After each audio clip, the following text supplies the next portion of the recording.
This episode is brought to you by the Pelora Group. Welcome back to Winning Through Culture. I'm Tim Flanagan. And I'm Amanda Kramer. When culture's not a priority, people aren't a priority. Having an intentional focus helps you as a leader remain impactful and relevant as you move your business forward. Welcome to Winning Through Culture. Well, welcome back to another episode of Winning Through Culture. I am Tim Flanagan with my co-host Amanda Kramer. We are very excited today to be together with Dr. Rebecca Homkes.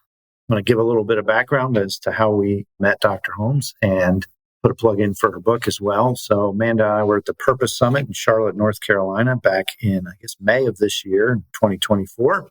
And she was one of the main platform speakers, Dr. Homkes was, speaking about her book, Survive, Reset, and Thrive, Leading Breakthrough Growth Strategy in Volatile Times. And it's fair to say we're kind of living in volatile times and have been now for a few years post-COVID. But Amanda and I were both really struck by your work and the way you laid out how to navigate a company through the inevitable ebbs and flows and challenges of growth and volatility, and ultimately how that impacts culture. So welcome and thank you for being here with us, Dr. Homkes.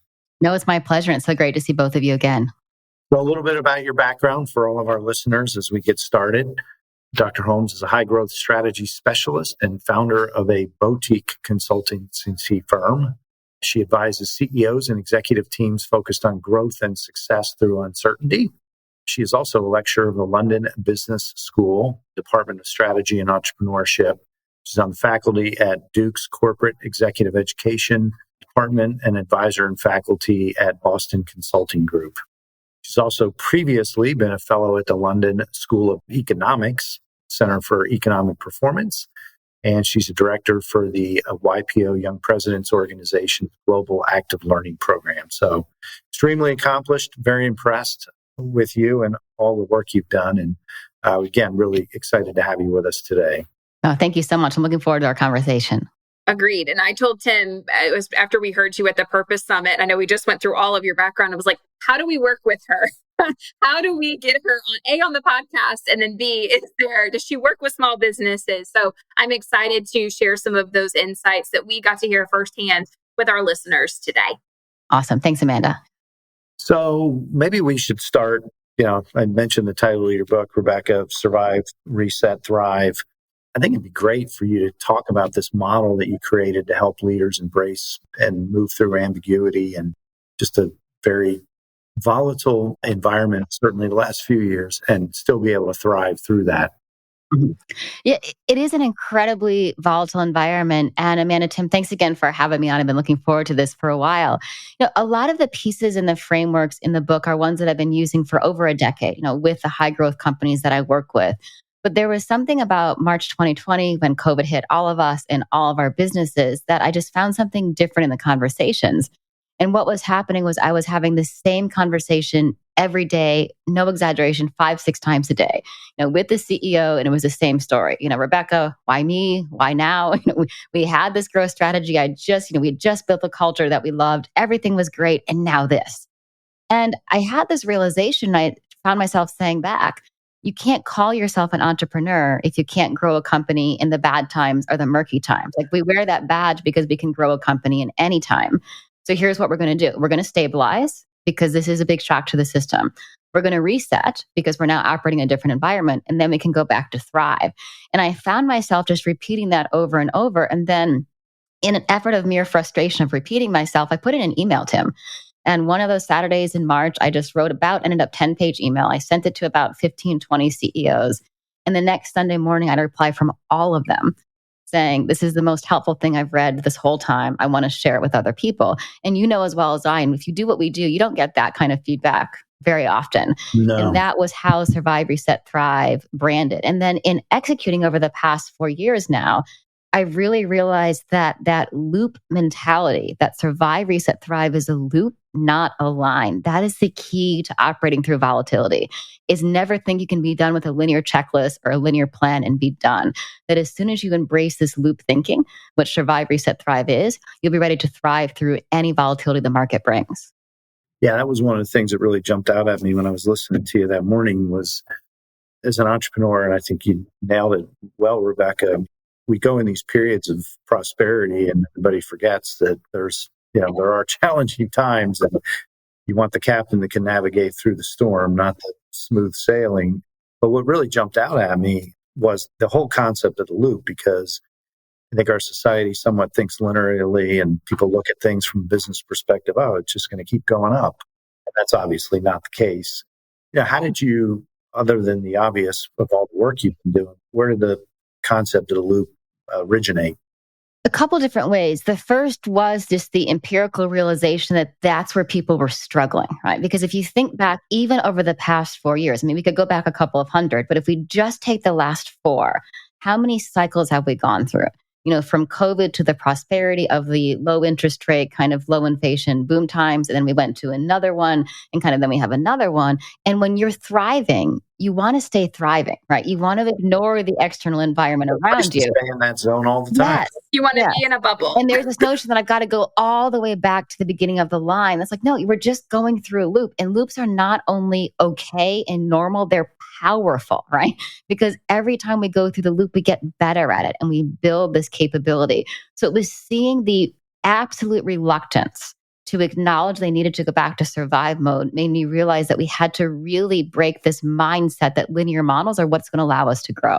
Well, and one of the points that you made, which I know we'll hop into a little bit more, is that oftentimes, and we talk about that linear model, teams inside of an organization, leaders inside of an organization, they might be at a different point in the loop versus where the organization as a whole is. And that's totally okay. But that is frightening in and of itself, to sit here and be a leader in an organization and say, wait, we should all be on the same page all the time, same spot.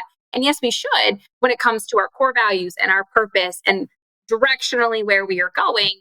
But there is a need and an acknowledgement that is a continuous loop. And the more times you're going through it, even though it might be painful, you do create momentum in a different way. Yeah, and absolutely, man. And that's why that notion of purpose and value sits in the middle of survive, reset, thrive, right? And this is challenging because if you have a company that operates in different markets, there's a real chance that you're going to be resetting in your European market while you're thriving in your American market and you're still in stabilization in your Latin market or different business units. And because of this kind of linear checklist mentality, we want everyone to be on the same page. And being on the same page, culture, vision, values wise, is very different than for our strategy. For our growth, we do not need to force our regions and business units to go through the same planning cycle at the same time every year when what their environment is demands something a bit different of them.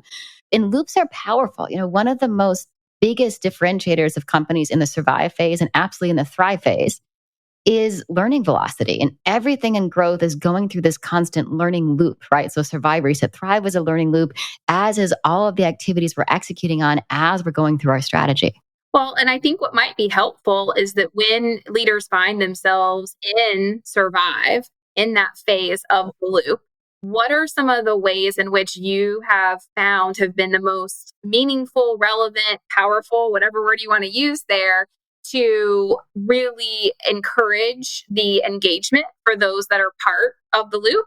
And then ultimately the tough decisions that have to be made when you are put into that phase.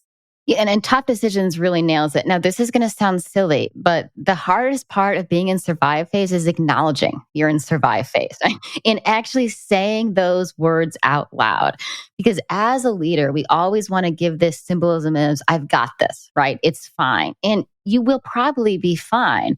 But ignoring the reality and not having that transparent conversation with a wider team actually destroys credibility, right? So acknowledging you're in the phase is the key step, as silly as it sounds, and the ones we skip a lot. And then there's what I call the basics. Now, the basics are not new. They're not going to be mind-blowing, but in every situation, getting the basics right does matter, right? And I call those the 5 C's for cash, cost, customers, communication, and culture.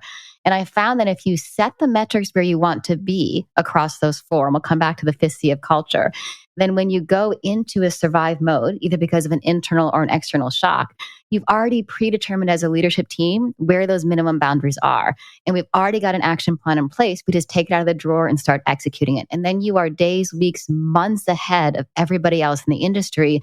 And that's one of your ultimate power moves. Rebecca, I'm curious, given people's propensity to not want to acknowledge they're in the survive mode. Nobody know, I'm sure, Tim, you can't give any examples of that, but yes. What are the clear signs you're in the survive? Yeah. Well, now let me give something else first is the best survive is proactive survive, right? If you talk about the market cycles, which we've already gone through, we are in this notion that even if you accept boom bust cycles, which we'll say verbally we do, but we don't tend to in execution, just because a market swings doesn't mean your business model needs to. The best survive is proactive survive, which means even when your market is frothy, you still have these minimum things in place that you are setting yourself up to always be stabilized.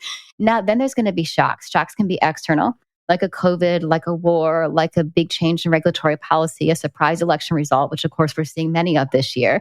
And shocks can be internal. You lose a major customer, you lose a major investor, you have to shut a country down. So proactive survive, power move, but then it's going to be a shock, but shocks can be internal as well as external. That's great. I appreciate the clarification there. I think that's helpful because people's proclivity to not want to acknowledge it's one thing, but to actually be willing to be proactive about getting out ahead of it in essence. And look, here's why acknowledging it matters. Because if you never officially go in it, you never officially get out of it, right? Is that you're always just kind of muddling there. I'm seeing a company right now, and they've basically been in survive mode for 2 years now, and it's soul sucking. It's destroying. Engagement morale are down because the CEO in the beginning didn't have the guts to say, we're going into survive mode, and here's what we need to do to get out of it. So you got to go in or you can't get out, is how I like to simplify it for executives and leaders. Well, and I think oftentimes there's a concept we talk about on the podcast too about being radically candid. And so being radically candid to acknowledge that's where you are. You care deeply about the individuals that you're leading. You care deeply about the success of the overall organization to the point in which you're willing to step into that uncomfortable space and challenge directly. And so in this sense, challenge directly is admitting that that's where you are. This is where we're going to have to sit. We're going to have to be here for a little bit. And then we'll move on to reset, and then we'll move on to thrive again. And then it will continue. There is constantly something that is going to, like how you say it, a shock to the system. Yeah.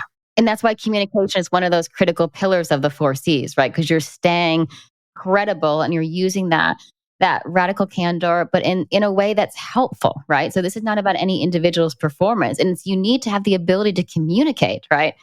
That it's not this is not individual performance issues. There was a shock to the system. We now need to stabilize. And then again, we can move on after that. Well, and I think in the transition from going from survive to reset, it's really you stepping into this space to revisiting the assumptions that have led you there, right? And so maybe you can expand a little bit on, like, as people move from survive to reset, what does that look like? Yeah. Well, you would think, it's hard to get into survive, but super easy to get out, right? Is the biggest kind of power moves and the capability you want to build is the transition across the modes, just as much as the capability you need in the modes themselves. Is I often see companies struggle to move out of survive mode because they're so afraid they'll get sent back. And actually, teams are really a big part of it here, right? Because teams become overly defensive and overly cautious. So again, it's as the leader being able to say, we have stabilized. And here's what I like to do, Amanda, nominate someone on the team to watch after it. So, our CFO or our COO, they're not going to shepherd, survive. They're going to watch the metrics. They've got it because I need everyone else's mind share to move with us into the reset. Now, some companies have gone as far as to split the team into an offense team and a defense team. And it's really powerful if you've got the trust there, because the offense team can now start putting that growth mindset on and thinking about how to reset with full confidence. This defense team is taking care of survive. The survive team can do their job without worrying they're getting behind. So assign it or split the team and then start moving. And then embrace the word reset. Again, language matters. And I know this sounds silly, but one of the most frequent requests that I get is someone saying, we love Survive, Reset, Thrive, love the book, we want to do it, but we don't want to use the word reset. Can we instead use the word, reframe or revisit or, relook at, right? Because they want to soften a word that's quite powerful. So they're not signaling there's going to be a change, but there's power in appropriate change. And so we've got to use that word reset because we're not changing everything. We're revisiting all of our underlying assumptions and adjusting our strategy as needed where those assumptions were challenged. Rebecca, I want to touch on something you said and maybe have you expound on it. Is as I was listening to you talk about the possibility of splitting the team, kind of offense, defense. What happens in a situation where the team is not split? I can kind of envision this. It's almost like a foot on the brake and the gas going like this all the time. Yes.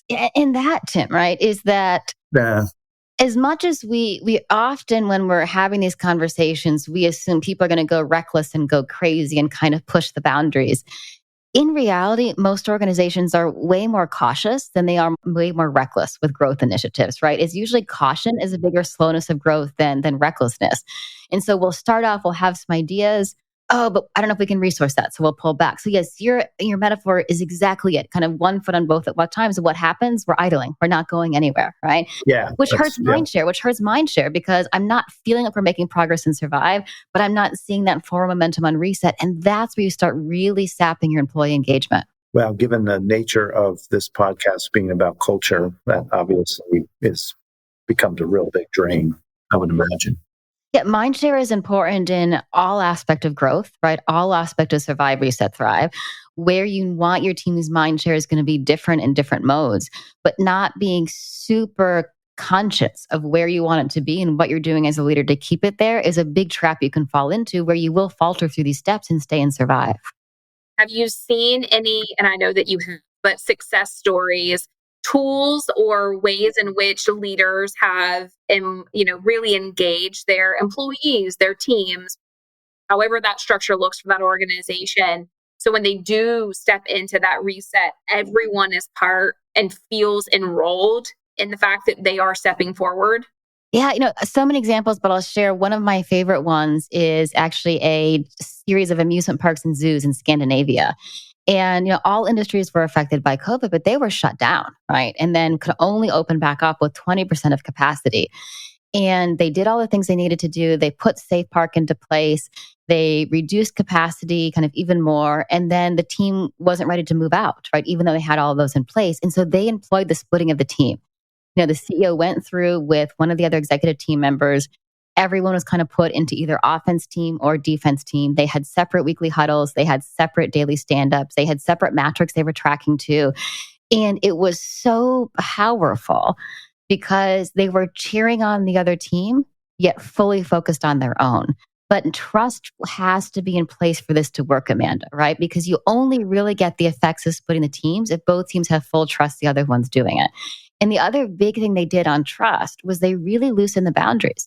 And they made it explicitly clear, both internally and externally, we're going to screw some stuff up. We've never run a 24-hour park. We've only run like a 9-to-5 park. We've never kind of, had, 20% capacity. We've never kind of had team members who didn't have our full in-person training. Guess what, customers? Guess what, stakeholders? Guess what, employees? We're going to screw lots of stuff up, but let us know when we do, and we're going to learn from it. And that message empowered team members to do things that not only does the park still do today, 4 or 5 years later, all of the other parks in the region and globally have borrowed some of their playbook. This park became an example in the industry of how you can empower employees to learn to grow faster than others. Well, and you said it was more of a declaration. We want you to step into that uncomfortability and the unknown. We want the mistakes to happen because that's how we learn from them and how both teams could effectively continue to cheer each other on and do greater work for the community and those that they served, that's a really cool example. Yeah, they had clear boundaries of the safety elements and the welfare of the animals, and everything else was on the table to try. Yeah. And they tried everything, right? Which has completely reinvented their playbook. That's super cool. Yeah. So I like the word reset, actually. I bet Tim is going to say he likes that. I'm sure you come up with how many other variations I'm sure that you've gotten, but reset I like too. I've got dozens. Every synonym that seems softer, I've heard in some variation. It's pretty clear. Yeah. It's pretty clear. Yeah. What does a successful reset look like, Rebecca? So a successful reset takes some time. Fastest is probably a couple of weeks for much smaller companies, normally a couple of months, but you do want to time bound it. You get a very small team, right? Not that we're being less than transparent, but speed does matter. And if you do a team of 40, you're going to move much slower than a team of kind of 10 to 14. And you revisit each of your critical strategy assumptions, starting with your beliefs, What do we believe about the world and how has that changed going forward? You next go to your right to win. Like, what do we have that others don't? And what can we do that others can't? And how can we build moats? You revisit and then reset sometimes your where to play choices. And once you've done that work, you say, okay, given all of that, what is new definition of success for us? And what do we need to do to get there? So you go through these critical 5 or 6 strategy questions, look at the underlying assumptions, make new ones based on insights, testing, learning a bit. And then you emerge from the reset with this new set of top priorities, which your hypothesis is are going to be midterm. And, we might be proven wrong if we have another shock to the system over the next 2 to 3 years. Well, and one of the examples that I thought was very illustrative was the Alice in Wonderland. Can you kind of just expand on that as teams and organizations are going through the loop in and of itself, but specifically at Reset? How does that play into it? It was one that I left with. So, yes. Yeah. So it's one of my favorites. I've told it countless times, and I love it every time I tell it still. But I want to start with what is one of the biggest reasons companies don't execute their strategies is they have no idea what it would look like if they did, right? We tend to start the strategy process with what should we do? And we've all probably been part of an offsite like this. We get in a room, there's a flip chart in the front of the room or a virtual flip chart these days. We give everyone a market or some Post-it notes. We say, okay, everyone write down their top 3 growth priorities. We put them on the board, we vote, we recolorize them, we do something else. And then boom, just like kind of the smoke coming out of the hills, we have our new growth strategy. Guess what? You always get that list wrong because we have recency bias, we have framing bias, we sometimes don't have the right people in the room. When you do a strategy reset right, the so what happens at the very end of the process. So I say that because we tend to do strategy that way. We communicate strategy by the so what. These are the priorities we're working on. But executing them, we're making these countless decisions about should we do X, should we do Y? And I don't have this alignment of where am I taking that? And there's a great line in the movie Alice in Wonderland where the main character, she is wandering, through the woods, through the forest, and she gets to a part of the forest where she's lost. And so she asks the Cheshire Cat, she says, which of these paths should I take? And the cat says, well, where are you trying to go? To which the main character says, well, I don't know. And the cat says, now paraphrased, of course, in many songs, if you don't know where you're going, then any path will take you there. And Amanda, I always think it's the same thing for a company or in any type of organization. If they haven't aligned on where they want to be in 3 years, any set of priorities may or may not take them there. Do the hard work of aligning on that finish line first, and then we can come up with the right priorities to get us there. Yeah, I think that's, as I listen to you again speak that way, and there's almost something counterintuitive to that, at least the way so many businesses have been, for lack of a better word, maybe led through or coached through those types of strategy sessions. To really get, I think, the clarity on the finish line is what I'm hearing you say, Rebecca, is the first step, not, all different ways you can get there. Absolutely. A growth strategy is about making and executing on choices. All of those choices involve constant day-to-day trade-offs. And if I don't have this anchoring vision, for lack of a better word, or visual picture of where I am going, I can't make those trade-offs in a way that align with other people's trade-offs. You need to develop strategy with execution in mind, right? Which means I need this finish line I'm going to, or the list I come up with will be the wrong one. Rebecca, do you see that finish line being purely metric driven? How would you describe a really healthy finish line picture? Well, this will vary by the size of the company, whether it's a public or a private company or an association. It will also vary based on the situation. And so I like to first split between, is my finish line a destination or a direction? Now, if you're working with a company who is going for an initial public offering, or they've got a major shareholder event, right? They're looking for a new investment, then you need a destination. You say, by 2027, we're going to be 200 million with kind of roughly this EBITDA margin and 5 products, in Gartner's quadrant of X, right? That's a pretty precise destination, and you need one for a major shareholder event. But if you've got a business that's going through a business model shift, or you're facing extreme uncertainty, or there's disruptive innovation in your space, I prefer to set a direction.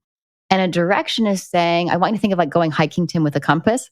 A direction is saying, I'm going northwest. I'm not sure if it's, Los Angeles or San Francisco or Seattle yet, but I know that we're going northwest. You give the team enough alignment to start moving and making those trade-offs, but you're not prematurely anchoring on the wrong destination. So that's the key. Do I need a destination or a direction? then I never feel comfortable if it's just a financial metric because I don't have enough information for the trade-offs, right? So you really let employees down when it's to be $1 billion company. How many of those were going to be $1 billion company by 2020, or now it's $1 billion company by 2030? Those are incredibly big letdowns as an employee, right? Because I'm going to be working more for than just a total revenue number. So that destination or direction should have something else, which gives me a finish line that shows me where that money is going to be made up from.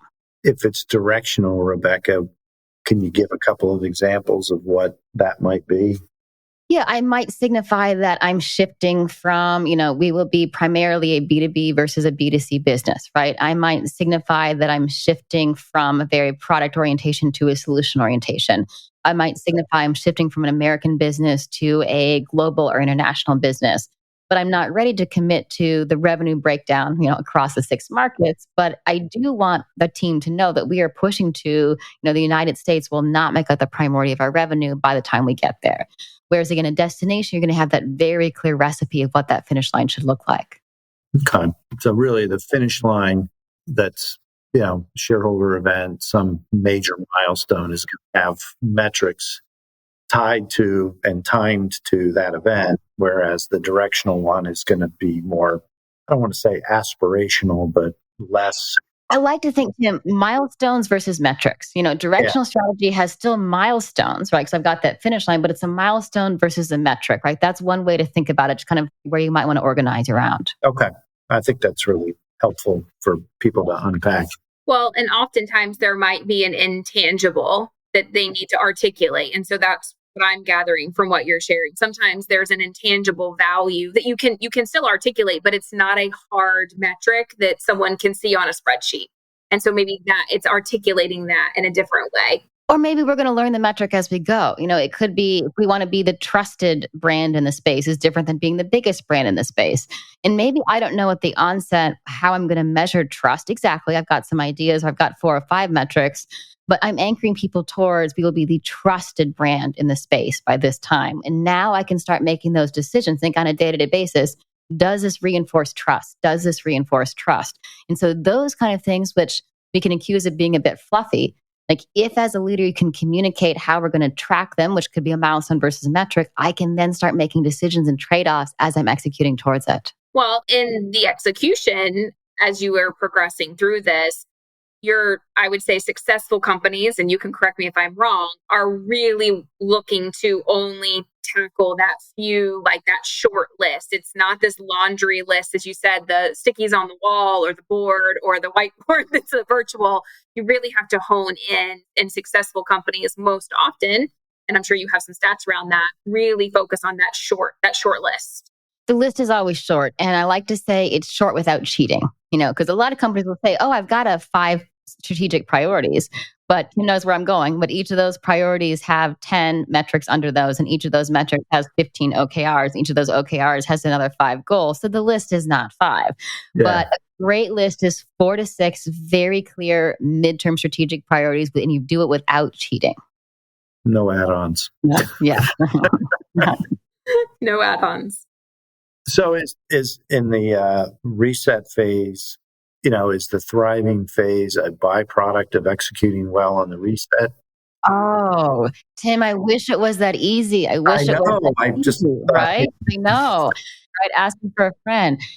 Successful execution of the reset is necessary, but not sufficient, right? Being a Thrive company actually takes a whole new set of capability build, right? And so, yes, you need a successful reset. Yes, you need that clear list of priorities with people kind of under them and championing them. Yes, you need this midterm finish line. And then you need this set of capabilities, the most critical one being learning velocity. Is that if you're executing, but you're doing so with this heads down operational tactic focus, you're never getting to thrive, right? Thrive is a conscious action, a deliberate choice that we are going to build this capability, not a, absolute byproduct of doing a successful reset. Yeah, I think when you think about an organization that does that well, what are some of the elements of the culture? Well, culture comes up in almost every single aspect of it, right? So I like to codify it with the acronym BLAST. If you go back to the notion of we're trying to build this breakthrough high growth strategy, what's something that will actually kind of visualize blasting out ahead of others? And here's what the 5 points stand for. The B is beliefs about the world. So we're making decisions based on beliefs. We're not waiting for facts. The L is learning velocity. Organizations that learn faster, grow faster. The A is for agility. We're making good decisions quickly, aligned with strategy. The S is for shared context. We all know what we're trying to achieve and why. And the T is for trust. And trust means something very specific here, which is we can rely on others to do what they say they will do. And trust is one of the most critical components, which comes from this culture of performance, but also this culture of coordination and this culture of adaptation. And when you don't have that trust component in, and it's come up in the other phases as well, you can't execute with agility. You can't build shared context. You can't kind of build this learning velocity. So your culture and purpose is going to become the core, right, of building these 5 capabilities around beliefs, learning, agility, shared context, and trust. Which does again mean it is a conscious choice as a leadership team that we want to be a Thrive company. And that sounds silly to say, right? But if you don't as a team say, we are going to be a Thrive company and I am willing to invest in the capability of it. Growth is a capability. I want to repeat it. Growth is a capability. We need to explicitly decide we are going to focus on building these capabilities. We have this almost immature mindset as entrepreneurs sometimes. We assume we just need to get on with it. Just leave me alone to execute. And I hate to say it, but that does not lead to being a Thrive company. You're just going through this constant reset and wondering why you're never achieving that breakthrough. Well, Thrive really is a whole mindset shift. It's a mindset shift, but it's so powerful. I mean, when I work with organizations who are in that, it is a visual, absolute difference in the day-to-day feel of the organization. You will feel it, right? When you walk in the organization or when you work with the team. And if you go to the notion of building resilience, if you're a Thrive company, you by default have so much more resilience than others because you've got all these capabilities in place, which are going to allow you to do it. When I wanted to elaborate just a little bit, and I know I'm pulling from the firsthand experience that Tim and I got to have with you, but I do think it's really powerful to share here around shared context. And you used the simple song of Happy Birthday. And I think our listeners would appreciate you expanding on that. So when you say shared context, can we break it down to be super, super simple? Yes. Yes. Okay. So communication does not equal understanding, right? Is we assume the more we communicate the strategy, everyone will get it. Communication is not equal understanding. It comes from constant discussions, and discussions are easy when they're simple, right? But simple doesn't mean stupid. Now, I often liken it to singing Happy Birthday. I could start right now. The two of you would join me in a split second, and all of your listeners could be singing it with us, right? It's a simple tune, a basic melody. We can all hum it together. But no one would call it a stupid song, right? Just because it's simple. It's very powerful, right? Because it resonates. Many organizations have what I call BOK, which means, yeah, they might have a small set of priorities, but they also have beliefs, values, KPIs, OKRs, goals, rocks, pillars, priorities. I could go on, right? And I no longer have my happy birthday. It goes back to choices. If I don't have that shared context, I can't make choices on a day-to-day basis. And the reason we don't have happy birthday is one, the nested list. Everything has 5 breakdowns to 5 breakdown. But the real reason I'm seeing, and this is going to sound silly, but is we get bored. As leaders, we get bored and we feel like, oh, if I tell the same message over and over again, if I show the same 1-page strategy over and over again, people will get bored. So we want to make things new and fresh and change. And we've got to walk away from that. Happy birthday comes by embracing, right, a bit of the boredom of I'm going to show the same thing and talk about it and talk about it and talk about it so we can build that shared context. Well, and I really just like that example because in my daily role, right, is to help us effectively communicate. And so your point is very valid that I'm sitting here, I'm like, cool, we have to do it in surround sound. How many different ways do people digest information? I feel like I've said the same thing. I might be hitting my head against the wall. Are they hearing me? Okay, all these fun things come out where it's like they have to hear it 7 times before it starts to even sink in a little bit. So it's just interesting. Maybe we need to come up with a song for the organization to align it. But just sharing that simply to say, having the ability for context, I think relates to the speed of decision making which allows the agency and the different roles that people facilitate in an organization, whether you are the owner, the CEO, the entrepreneur, or you are the newest person that's been hired. It gives you some agency in order to say it's this, not this, and here's why, which I appreciate. And that is exactly the point. A lot of entrepreneurs, they always preach agility, right? And everyone says they want to be more agile. They want to be, they want to have this agility, they want to build this. You cannot have agility without shared context, right? Because the definition of agility is making good decisions quickly aligned with strategy. So agility without strategy is chaos, right? So if you want this agility and this speed of movement, you've got to spend the time building shared context. Otherwise, we're not making choices that are aligned with other people's choices. Yeah. As I was listening to you, Rebecca, I was thinking about a book I read years ago, and the title was, "It's not the big that eat the small, it's the fast that eat the slow." And I think it's fair to say everything seems to be moving very fast these days. Yes. And Tim, here's a sweet spot, what I call aligned speed, right? Yeah. Alignment without speed, too slow to matter. Speed without alignment, chaos. So that's the capability we're trying to build, is aligned speed. And that's the real secret weapon to growing through volatility. Well, now we've articulated that very well. What does that look like? Because I think that is, you nailed it. I mean, I think I've seen in business, a propensity to be almost over thoughtful, move too slow. And there's, I think, reasons sometimes because everybody's not on the same page, but then, just fire, aim, ready is chaos. So what's it look like to have that? So I'm going to give 4 simple questions. And if you can answer yes to all 4 of these questions, and not just you, but everyone on the team, you can do this. So the questions are, does everyone know what we're trying to achieve and why it matters? Do we know where critical decisions take place? Can I rely on others to do what they say they will do? And when I do adapt, is it recognized and rewarded? Now, those 4 questions seem simple, but they're very powerful in practice. Because think about it. I know what we're trying to achieve and why it matters. I know where decisions take place. I can rely on others to do what they say they will do. And when I do adapt, it's recognized and rewarded. Tim, if you can say yes, your wider team to those 4, you can build this aligned speed. But it's hard to do that at scale, right? And the real secret is, as we're growing our organizations and resetting in these new markets, in these new regions, can I keep those principles of internal predictability, those 4 questions? And then you will have these constant growth journeys. Well, I think those 4 questions are very powerful because, again, when things get moving fast and things are changing, it's easy to kind of lose sight of those 4 questions, and they give you a place to bring your entire team back to sit down and say, you don't need to sit in a room for another strategy session and say, let's come back to these 4 questions and find out if we can say yes. And if we can't say yes, what changed and what do we need to get us back to saying yes to? And Tim, it's the willingness as a leader to say, pause, don't stop, pause. Are we still holding up to these principles of aligned speed, right? We get tempted to just execute.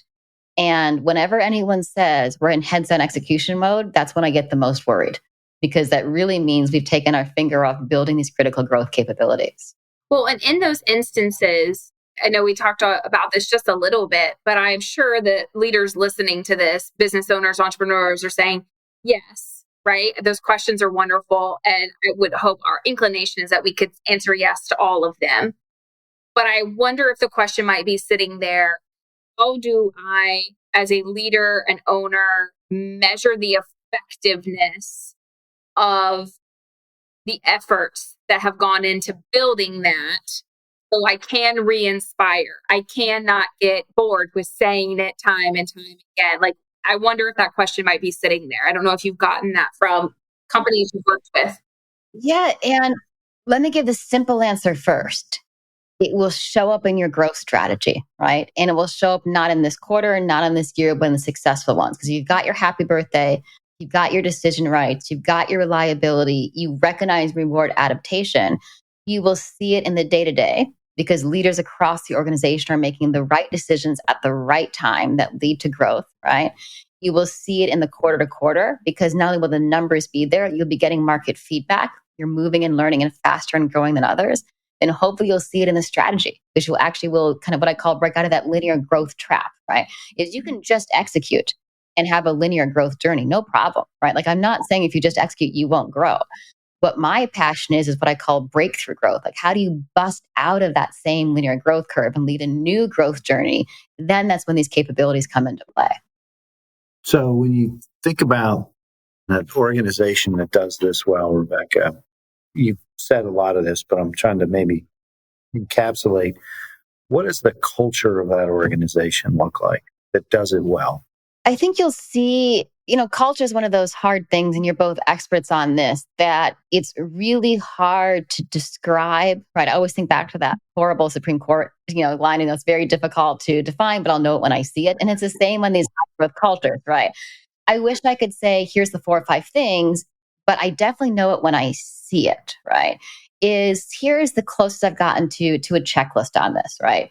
Is your culture becomes part of your competitive advantage when it allows you to get better people than others, right? It allows you to keep better people than others. It allows you to get better partners than others. It allows you to keep better partners than others.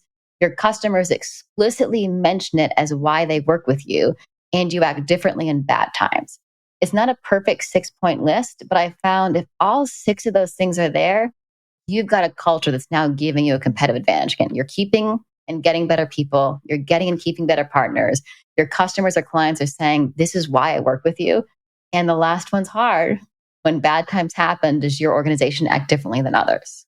Oh, those are good, though. I mean, getting back to I think that's a great thing you can sit around and really do a test against in a business. All entrepreneurs love to tell me our culture is our competitive advantage, right? It's probably the number one discussion I have in the middle of a reset is, well, our culture is what gives us the right to win.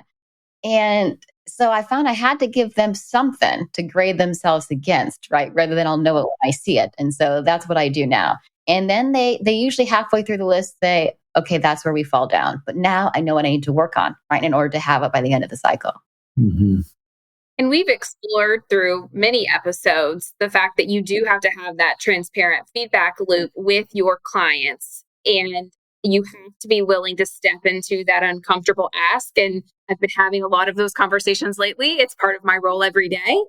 I literally had one just today. And I said, well, I'm just going to ask it right out. Why do you continue to partner with us? Literally, why do you stay? And the answer time and time again for us in our daily business is it's the people, it's the relationships, it's the ability that I know I can pull on the relational capital that I have with you and the team, right? And so that is answering that for us, which is great. But as a leader and as a business owner, you have to be willing to ask that question for you to ever have the context, again, going back to shared context, for you to align the team to, which I think is just, it's simple, but it's hard. These things could sound super simple as we discuss them. They are hard to do in practice, but then powerful in execution. Absolutely. So shifting just a little bit, I would be interested because you're extremely passionate about this. What resources do you elicit for yourself? Like, where do you go to kind of refuel? Mm-hmm. And I am not giving you a cliche answer because I get this question a lot. And I say this with 100% of my heart. I absolutely love what I do, right? I got somehow the ability to do what I love to do every single day. I get to work with entrepreneurs who are passionate about growth, and I get to help them do that. Like, how lucky am I, right? And that I get to do this for a living. And so doing what I do gives me passion. Now, then I do have my little secrets, right? I work out first thing in the morning, every morning. I protect that time religiously. That's when I listen to my podcast. That's when I watch my CNBC. That's when I sometimes just turn it all off and kind of think. That's how I wrote my book, pretty much on my morning runs. So that and what I do, and great friends all around the world and all the other great stuff. But the biggest answer is I'm lucky enough to get to do what I love to do.